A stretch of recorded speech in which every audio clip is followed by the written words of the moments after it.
प्रेक्षकांनो, छोट्या बयाची मोठी स्वप्न या मालिकेत आपण बघतोय विशालला राजीनामा द्यायचा आहे. त्याची इच्छाच नाही आहे आता तिथे काम करायची. विशाल मनात विचार करत असतो, ही बाई 20 वर्षानंतर का परत आली आहे, पण मी या बाईसाठी राजीनामा देऊ का, मी बरोबर करतोय का.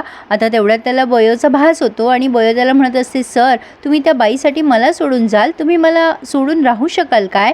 आता बयोने त्याला हा प्रश्न विचारलाय, त्यामुळे विशाल मनात विचार करतोय, खरंच मी सरस्वतीशिवाय खरंच राहू शकेल काय, मी या गोष्टीचा विचार करायला हवा का. बिचारा विशाल खूपच कन्फ्यूज आहे, त्याने करावं तर काय करावं, पण अजून काही त्याचं सत्य सांगितलेलं नाही आहे प्रेक्षकांनो. फक्त एवढंच कळलं आहे की ती आई आहे त्याची. असो, तर आता इकडे ही बयो विचारते, काय गं ते एकट्या काय विचारत होत्या तुला आतमध्ये, काय झालं. आता सुमन म्हणते, अगे तिला असं वाटत होतं की मी तिका फोन केला, म्हणजे मी तिला माझ्या मोबाईलवरून फोन केला, तर मी कशाला तिका फोन करेल बरं, ती खुळगीच दिसता माका, म्हणजे वेडी आहे असं वाटतंय सुमनला. मग आता बयो म्हणते, अगं नाही ग ते, अगं ती आमच्या कॉलेजच्या मालकीणबाई आहेत त्या. आता सुमन म्हणते, गे बाय माझे, मग तिला असं का वाटतंय की मी तिका फोन करेल म्हणून, हे काहीतरी गौड बंगालच दिसतंय मला. मग सौदामिनी आणि गौतमी दोघीजणी बाहेर आल्यात हॉलमध्ये. सौदामिनी म्हणते, तर हे तुमचं घर आहे तर, पण तुम्ही मला अजून सांगितलं नाही, तुम्ही मला फोन कशाला केला होतात. मग आता ही गौतमी म्हणते, ॲक्च्युली तुमच्या हॉस्पिटलची, म्हणजे आपल्या हॉस्पिटलची काळजी आहे ना, म्हणूनच मी त्या हॉस्पिटलमध्ये काम करते. इकडे ही सुमन म्हणत असते, जा त्यांना कॉफी देऊन ये बयो. मग गौतमी म्हणते, मी ॲक्च्युली बिझनेस करते गोळ्यांचा, म्हणजे मेडिसिनचा वगैरे, आणि माझे NGO पण आहे, तुमच्या हॉस्पिटलला सुद्धा मी सप्लाय करते गोळ्यांचा. पण आता सौदामिनी मनात विचार करत असते की ही मुलगी कोण आहे, आणि ती गौतमीला पण विचारते की ही मुलगी तुमच्या घरी काय करते. मग गौतमी खूपच अपमानास्पद बोलते आणि म्हणते, ही आमची मोलकरीण आहे आणि आमच्या घरात ही कामाला आहे खूप वर्षापासून. आधी हिची आई काम करायची, आता ही काम करते, आमची खानदानी मोलकरीण आहे असं म्हटलं तरी चालेल. आता ही विचार करते सौदामिनी, ही बाई मला जास्तीच आगाऊ दिसतीये, ही बयो तर शुभंकरांची मुलगी आहे ना.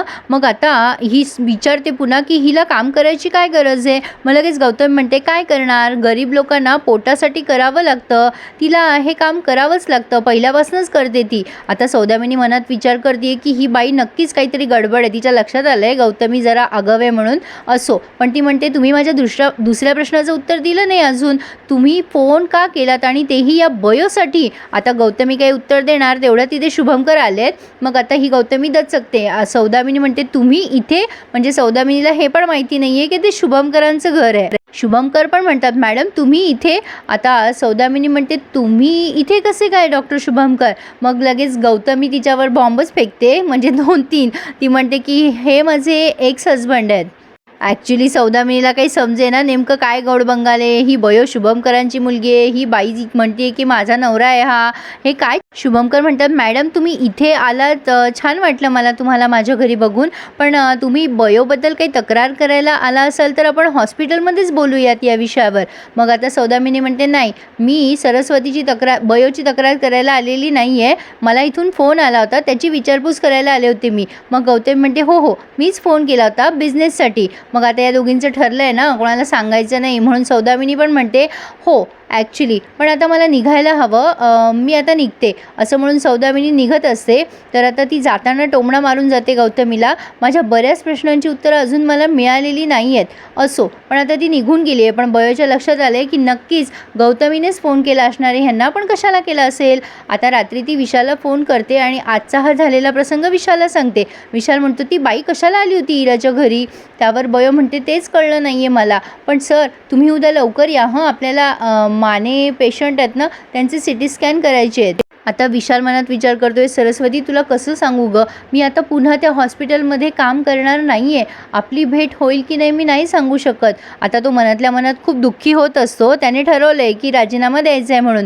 आता बयो म्हणते, सर काय झालं, तुम्ही काही बोलत का नाही आहात. विशाल म्हणतो, मला झोप आली आहे, मी नंतर बोलीन तुझ्याशी, असं म्हणून त्याने फोन कट केला आहे. पण आता तो खूप रडतोय आणि विचार करतोय, 20 वर्षानंतर ही बाई का भेटली असेल मला. आई कुठे अशी असते का, ती मुलासाठी किती झिजते, किती करते मुलांसाठी, आणि ही बाई नाही नाही, ही बाई का आली आहे माझ्या आयुष्यात परत, ही बाई माझी आई असूच शकत नाही, असं तो स्वतःशीच म्हणजे काय म्हणता येईल त्याला बोलत असतो आणि एक पश्चाताप व्यक्त करत असतो. आता हे काय रहस्य आहे ते बघूया प्रेक्षकांनो. खूपच सस्पेन्स ताणला आहे त्यांनी. आता इकडे सौदामिनी सगळ्या रिसिप्ट वगैरे चेक करते आहे ऑफिसच्या, म्हणजे तिच्या अकाउंट्सच्या वगैरे, आणि ती म्हणते की मला विशालची सॅलरी स्लिप दाखवा. आता विशालची सॅलरी स्लिप बघते ती. दुष्यंतला कोडच पडलं आहे की नेमकं ह्या सौदामिनीचं काय चाललं आहे, कारण दुष्यंतला पण माहिती नाही आहे की विशाल तिचा मुलगा आहे.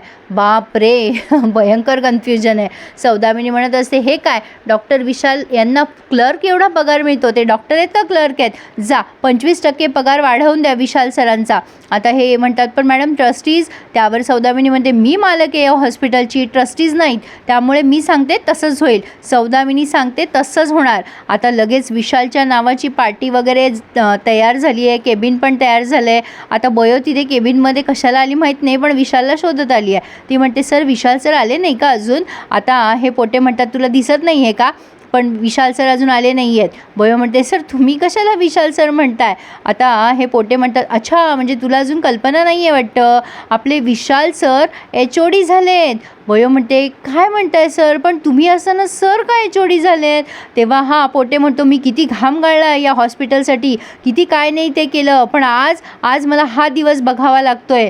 पण आता बयो खुश असते की विशाल HOD झाला आहे. आता ती या पोटेलाच कॉंग्रॅच्युलेशन करायला लागते. तेव्हा पोटे तिचा हात झटकतो. मग आता तेवढ्यात विशाल तिथे येतो आणि मग विशालला अभिनंदन करते बयो.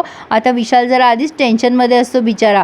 आता विशाल म्हणते सर तुम्ही HOD झालात डिपार्टमेंटचे, आणि मग विशालला नवल वाटते. तो विचार करत असतो मी एवढ्या कष्ट केले आणि याच हॉस्पिटलमध्ये का आलो असेल मी, या बाईच्या हॉस्पिटलमध्ये. मग पोटे म्हणतो सर आता तुम्हाला रिस्पेक्ट द्यायला हवा की नाही, अभिनंदन, आता तुम्ही मोठ्या हुद्द्यावर गेलात.